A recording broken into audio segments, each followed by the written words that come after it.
Hey, what's going on, everyone? My name is Matt Jarbo. This is 3 Buck Theater, and Avengers Infinity War is, oh my god, almost upon us. We're talking like 9 days. 9 days. That is just nuts. 9 days until it's here. The energy. The energy is getting palpable. How you can cut it with a knife. I'm looking forward to it. But that being said, there are a couple things that are coming out now that I think are going to be interesting to kind of discuss a wee bit. All right, a wee bit here. And that being said, there's gonna kind of go into speculative spoiler territory. So you've been warned. You've been warned. So over on ScreenGeek.net, they talked about Avengers who might die.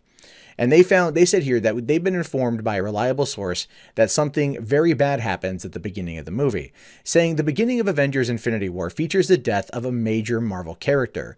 Some fans will be expecting it, while others will be blindsided.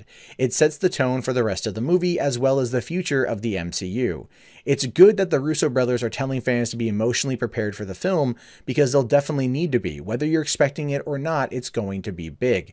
Now, obviously, we can see here, true, that it's coming down to, like, you know, an image of Loki here, because it goes on to say, this echoes similar comments by Kevin Feige, who said that Thanos does do something terrible in the opening of Infinity War. He also said that any deaths in the film will be permanent. Now, we don't fully know if that's going to be the case. We don't know if it's going to be permanent. They might just be playing with that for right now. It might be permanent until the next movie comes out. You know, it's like there's a gauge there. But at the same time, the rumored budget for Infinity War and Avengers 4 is over $1 billion to finish telling the story, to do all that. And yeah, they're like, look, contracts are up. Let's end this. I think we can all agree, based upon the trailer, that Loki gets it in the first part of the movie. And that to me is that bothers me. I will say I will be verklempt when that happens. I will be upset when that happens, because I've always enjoyed, over the course of the past 7 years now, Tom Hiddleston as Loki, and I've wanted him to have a single standalone movie. I think he deserves it. I do, but he's also been kind of like the villain trickster for the entire time. His character has grown, but it's also relatively stayed the same. Starting off with Thor, he was the bad guy. Moving into the next year to Avengers, he was the bad guy.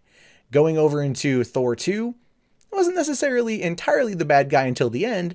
And then Thor 3, he was not really the bad guy entirely, but still kind of did some things. He had a bit of a retribution, I'll say, in Thor 3. Thor Ragnarok, he did. So they got to kill him. Same with Yondu. Same with Yondu and Guardians of the Galaxy. Yondu was a dick all the way through the first movie. The second movie, we discover why, because of his, you know, his fatherly love of Peter Quill, him being the, you know, he's like, oh, that line from you know, Guardians. He's like, he may have been your father, but I was your dad. Right? Like you know, there's that, like that line right before Yondu dies and shit. Like, that is what they're going to go for. It's going to be that type of if a character who might have been previously bad all of a sudden becomes good or part of the team, they're the ones that are going to die. Look at Quicksilver from Avengers Age of Ultron. You know, him and Scarlet Witch kind of came over to the side of good. Quicksilver ends up getting shot multiple times, you know, saving Hawkeye and stuff. So we're going to see some stuff there. And it's possible that Hawkeye bad in Avengers, first half of the movie, or well, first 3/4 of the film, and then of course became good after that. And it's possible that Jeremy Renner will be taken out as Hawkeye in Avengers 4. I don't think it's going to happen in this movie, because what we know about this movie is that whatever characters you're seeing in the marketing are going to be heavily featured in this movie, and then the rest of the characters are going to pop up in the next one. That's how they're spacing it out. That's how they're doing it.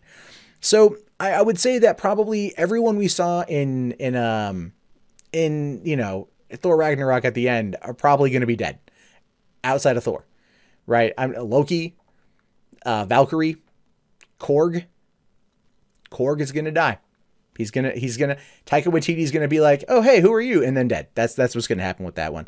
And it's gonna basically show you that Thanos is not messing around.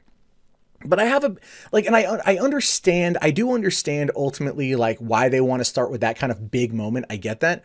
But I'm also a little bit perturbed, because, like, I feel leading up to that, like, I know they're going to shock the audience with what happens. But at the same time, they could have been building up to it, building that suspense to get to that moment. for a couple years now, and they've let it kind of drop.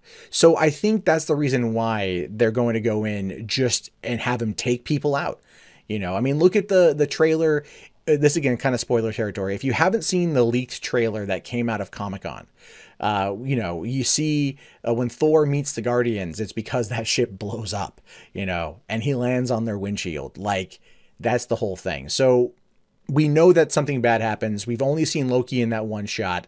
Him holding the Tesseract. He stole it from Asgard before it blew up. That's going to be that. And to me, it's a fitting end for him if he sacrifices himself to save his brother. It's a fitting end for Loki, but I think that's going to be the major character. That's going to be the major death that's going to happen in the beginning. And characters will die throughout, obviously, but I think it's going to be that because, like I said, over the course of the past 7 years now, we've enjoyed Loki. Fans love Loki. It's why he keeps coming back. They love him, and Tom Hiddleston does him great. And so at this point now, it's time to retire the character. I mean, even Chris Hemsworth is like, you know, I'll come back and do more Thor if you want, but his contracts are up too. So it's entirely possible Thor will get the boot as well.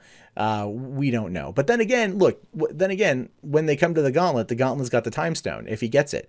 So, or well, when he gets it. And when that happens, he can snap his fingers and go back. And that might be what they do to kind of put the universe back in place, is they have to go back in time and stop a key moment from happening.